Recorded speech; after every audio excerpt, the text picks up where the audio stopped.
안녕하세요. 복음자리교회 안종현 목사입니다. 지난번에 이어서 성경에 대해서 우리가 계속해서 좀 살펴보려고 합니다. 성경은 지난번에 살펴봤던 것처럼 참 중요합니다. 성경은 우리에게 구원에 이르는 지혜를 줄 뿐만 아니라 우리를 온전하게 만들어주기 때문에 그렇죠. 성경이 이렇게 중요하다 보니 우리가 성경을 보고자 하는 여러 가지 시도들이 있었어요. 그래서 첫 번째, 우리에게 가장 익숙한 시도는 뭡니까? 성경 통독입니다. 그리고 두 번째는 바로 큐티고, 세 번째는 바로 성경 연구라고 말씀드릴 수 있을 것 같아요. 셋 다 중요한 성경을 보는 방식인데요. 하나씩 좀 생각해 보면 성경 연구가 얼마나 중요한지 다시 한번 생각해 볼 수 있을 것 같아요. 일반적으로 우리가 성경을 보는 첫 번째 방식인 성경 통독은 우리 한국 교회에서도 초대교회 때부터 아주 열심히 하던 모습이었습니다. 여러분 평삼주오라고 들어봤나요? 이건 뭐냐면 평일에는 3장, 주일에는 5장 성경을 읽으면 1년에 성경을 일독할 수 있다는 이야기입니다. 그래서 이 성경을 매년 한 번씩 읽어서 이 성경에 있는 내용들을 잘 이해하고 순종하겠다는 성도들의 마음이 표현된 어떤 읽기 방식인 거죠.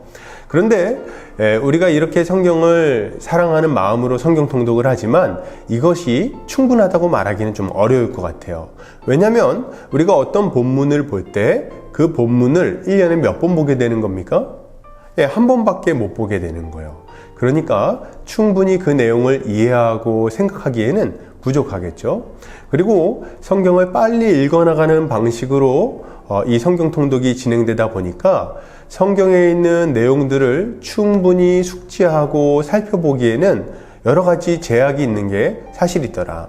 여러분 흔히 이야기되는 성경 통독 학교, 성경 통독 수련회 이런 것들을 한 번쯤은 경험해 보신 일이 있을 것 같습니다. 어떤 성경 통독 수련회에서 이런 일이 있었다 그래요.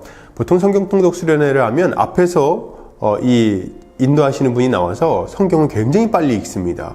그리고 함께 참여하는 사람들은 그걸 같이 따라서 이제 읽게 되는 거죠. 그러다 중간에 이제 좀 힘들어지면 번갈아 가면서 한 명씩 나와서 읽기도 하고, 성경 읽어주는 프로그램을 가지고 2배속, 1.5배속 이렇게 해서 읽기도 합니다. 그런데 이렇게 읽기를 빨리 하다 보면은 거기 나와 있는 내용이 무슨 내용인지를 잘 알아듣기가 힘들어요. 그래서 막 읽는 것을 따라가는데 바쁜 거죠. 한 번은 한 통독 지도하시는 분이 이렇게 얘기를 했다고 합니다. 여러분, 지금 무슨 말인지 하나도 모르겠죠? 예, 하나도 모르겠어요. 이렇게 얘기를 한 거예요. 그랬더니 이 통독 인도하시는 분이 이렇게 이야기했다고 합니다. 그래도 여러분의 영혼은 압니다. 여러분 참 재밌는 일 아닙니까? 그럴 거면 성경을 뭐하러 읽습니까? 베고 자거나 아니 녹음했다가 잘 때 틀어놓든지 우리의 영혼은 아니까 그렇게 하면 되는 거 아니겠습니까? 물론 성경을 꾸준히 읽게 하고자 하는 열심에서 이런 이야기들이 나왔다고 생각을 합니다. 그러나 이것이 참 좋은 의도였다 할지라도 성경을 보는 방식으로는 충분하지는 않다. 두 번째 방식은 큐티인데 콰이어 타임이죠. 그래서 하나님과 은밀히 교제하는 시간을 갖는 거예요. 말씀을 보고 그 말씀 가운데 이제 느낀 점을 적기도 하고 그걸 가지고 적용하기도 하고 이렇게 살아가는 거죠. 큐티는 참 좋은 방식이긴 한데 한 가지 약점을 가지고 있어요. 이 큐티가 매일 본문이 바뀌다 보니까 충분히 어떤 본문을 묵상하고 그 본문대로 살고자 하는 노력을 하기가 어려워진다는 거예요. 계속해서 어떤 본문을 묵상하고 또 그걸 적용하고 또 적용을 제대로 하기도 전에 새로운 본문을 마주해야 되는 거죠. 그러다 보니 큐티의 어떤 여러 가지 어려움을 경험하기도 하는 거죠. 그리고 또 하나는 이제 큐티 같은 경우는 성경을 열심히 봐서 이 말씀을 가지고 적용하려고 한다는 데 있어서는 굉장한 장점이 있지만 이 성경에 있는 내용을 객관적으로 이해하고 그리고 그 내용에 맞추어 순종하고자 하는 데는 조금 약점이 있다고 말할 수 있을 것 같아요. 그래서 흔히 큐티를 하고 나면 큐티 모임 때 이런 이야기를 하지 않습니까? 형제님이 받은 말씀은 무엇인가요? 형제님은 무엇을 느끼셨나요? 이런 이야기를 많이 하는데 이렇게 되면 성경에 있는 내용보다 뭐가 더 중요한 겁니까? 내가 어떻게 받아들였는지, 내가 어떻게 느꼈는지가 훨씬 더 중요하게 되는 거죠. 이렇게 했을 때 성경에 있는 내용을 객관적으로 이해하고 그 내용을 기초로 해서 순종하는 데는 여러 가지 약점을 가질 수밖에 없는 겁니다. 이런 약점들을 다 보완하기 위해서 우리가 시행하고 있는 게 뭐냐면 바로 성경 연구라고 말할 수 있겠어요. 성경을 연구해야 됩니다. 성경을 연구해야 된다 이렇게 얘기했을 때 많은 분들이 부담스럽다는 생각을 하게 될 거예요. 연구요? 연구는 목사님들이나 아니면 선생님들이나 아니면 성경에 관련된 일을 하고 있는 분들이 해야 되는 거 아닌가요? 굳이 저 같은 평신도들이 이렇게 성경을 연구할 필요가 있습니까? 성경을 그냥 읽으면 되지 연구까지 해야 됩니까? 근데 이런 이야기들을 할 때 참 안타깝다는 생각을 합니다. 성경을 연구한다는 것은 특별한 방식으로 성경을 본다는 것을 말하는 게 아니라 성경에 있는 내용을 진지하게 그리고 그 객관적인 내용을 이해하고자 하는 태도로 보는 것을 의미합니다. 그리고 거기에 순종하려고 하는 태도를 말하는 거죠. 그래서 성경에 있는 내용을 충분히 이해하고 그 내용에 순종하기로, 그 의미를 이해한 대로 순종하기로 결정한다면 그는 이미 성경을 연구하고 있다고 말할 수 있을 것 같아요. 우리가 누군가를 좋아하고 사랑한다면 우리는 어떤 일이라든지 어떤 사람에 대한 거라든지 연구하게 돼 있습니다.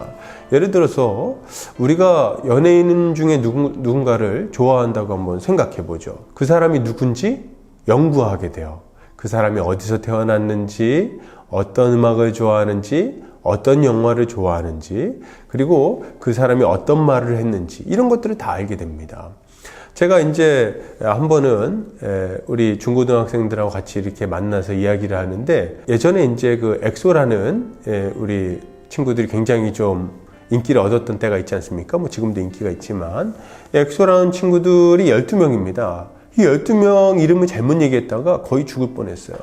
그래서 이 친구들이 이제 막 얘기하는데 엑소 이름 틀렸다고 막 저를 뭐라고 하더라고요. 그래서 제가 얘기했죠. 그럼 니네들 12제자 이름은 아니야. 여러분, 우리가 잘 알면, 그 사람을 좋아하고 사랑하면 연구하게 돼 있습니다. 그 사람이 어떤 사람인지, 그가 한 일이 어떤 것들인지 연구하게 된다는 거예요. 마찬가지로 우리가 하나님을 사랑하고 예수님을 사랑한다면 우리는 성경을 연구하게 될 거예요. 하나님이 어떤 분이신지, 예수님이 어떤 분이신지, 그리고 그가 어떤 일을 하셨는지가 성경에 나와 있기 때문에 그렇습니다. 그래서 우리는 이렇게 성경을 연구할 수 있는 거죠. 성경은 문맥에 맞게 그리고 전체 내용을 골고루 살피면서 잘 읽어야 됩니다. 그리고 그렇게 할 때 성경 전체에 있는 내용을 통해서 하나님의 뜻을 이해할 수 있는 거죠. 성경을 연구하자고 할 때 두 번째 오해가 있는데 그건 뭐냐면 성경이 어렵다는 오해입니다. 사람들은 성경을 좀 어렵다고 생각하는 것 같아요. 그러다 보니 가까이 하기엔 너무 먼 당신인 거죠. 성경을 쉽다고 생각했다면 가까이 하고 보고 연구하고 그 유익을 누릴 텐데 이 성경이 어렵다고 생각하니까 도무지 읽을 생각까지도 들지 않는 겁니다. 깊이 있게 생각하는 걸 별로 좋아하지 않는 거예요. 그런데 여러분, 성경은 정말 어려울까요? 그렇지 않습니다. 결론을 얘기하자면 성경은 매우 쉽습니다. 쉬울 수밖에 없어요. 왜요? 자비로우신 하나님이 그 자녀인 우리에게 구원 얻는 길을 알려주기 위해서 주신 책인데 그 책이 어렵게 쓰여져 있다면 그 하나님의 자비로우심을 부정하는 게 되는 거죠. 자비로우신 하나님이 그 사랑하는 자녀들에게 필요한 것들을 주려고 성경을 주셨다면 성경은 쉬울 수밖에 없는 겁니다. 만약에 성경이 어렵다고 생각한다면 그것은 하나님이 자비롭지 않다고 선언하는 것과 똑같은 얘기예요. 또 하나, 성경은 사람이 쓴 글이기 때문에 쉽습니다. 왜요? 성경을 쓸 때 헬라어라는 언어로 쓰여져 있습니다. 헬라어는 이제 그리스 말이죠. 근데 이 헬라어는 두 가지 종류의 언어가 있었어요. 고급 언어와 하층민 언어. 성경은 고급 언어와 이 하층민 언어, 시장 언어 둘 중에 어떤 걸로 기록이 됐을까요? 시장 언어로 기록되어 있어요. 그래서 남녀노소 불구하고 누구든지 이 성경을 보면 얼마든지 그 내용을 이해하고 그리고 그 내용에 기록되어 있는 대로 순종하며 살아갈 수 있었다는 거죠. 사실 초대교회 성도들은 대부분이 하층민들이었습니다. 부두노동자라든지 노예라든지 이런 분들이 다 이렇게 교회 구성원으로 있었어요. 어떤 사람이 앞에 딱 나가서 성경을 읽으면 그 읽는 내용을 한 번 듣고 성경이 무엇을 말하고자 하는지를 다 이해할 수 있었다는 겁니다. 당시에는 성경이 많지 않았거든요. 그래서 한 사람이 앞으로 성경을 가지고 나가서 이제 얘기를 하는 거예요. 바울 사도가 우리에게 편지를 썼습니다. 제가 읽겠습니다. 쭉 읽는 거죠. 그럼 이렇게 쭉 읽을 때 그 앞에 앉아있는 할머니, 할아버지, 부두노동자, 노예, 이런 사람들이 다 그 앞에 앉아있다가 이 이야기를 한번 딱 듣고, 하나님이 우리를 위해서 독생자 예수 그리스도를 보내주셨고, 그로 말미암아 우리의 죄가 용서함 받게 되었고, 우리가 구원을 얻게 되었구나. 이렇게 내용들을 이해하고 구원을 얻고 거룩함에 이르게 되었다는 이야기죠. 그러니 성경이 얼마나 쉽습니까? 여러분, 성경이 쉽다는 것을 확신하시기 바랍니다. 성경에 어려운 부분이 전혀 없다는 건 아니에요. 그러나 성경의 어려운 부분은 극히 일부분이고 중요한 내용은 모두 다 쉽게 기록되어 있습니다. 그래서 우리가 성경을 자세히 읽기만 하면 그 내용과 의미를 충분히 이해하고 하나님의 뜻대로 순종할 수 있게 되는 거죠. 여러분, 성경에 대한 오해 2가지 풀리셨나요? 첫 번째 오해는 뭐였습니까? 성경은 학자들이나 목사님들만 연구하는 거다. 맞습니까? 아니요. 그렇지 않습니다. 두 번째 오해는 뭡니까? 성경은 너무 어렵지 않나요? 이런 오해였어요. 성경은 어렵지 않고 매우 쉽습니다. 우리가 얼마든지 연구하고 그 안에 있는 내용과 의미를 이해할 수 있는 거예요.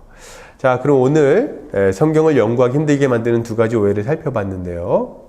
이 오해를 빨리 버리고 성경을 열심히 연구하는 우리 형제매님들 되시기를 주님 이름 축복합니다.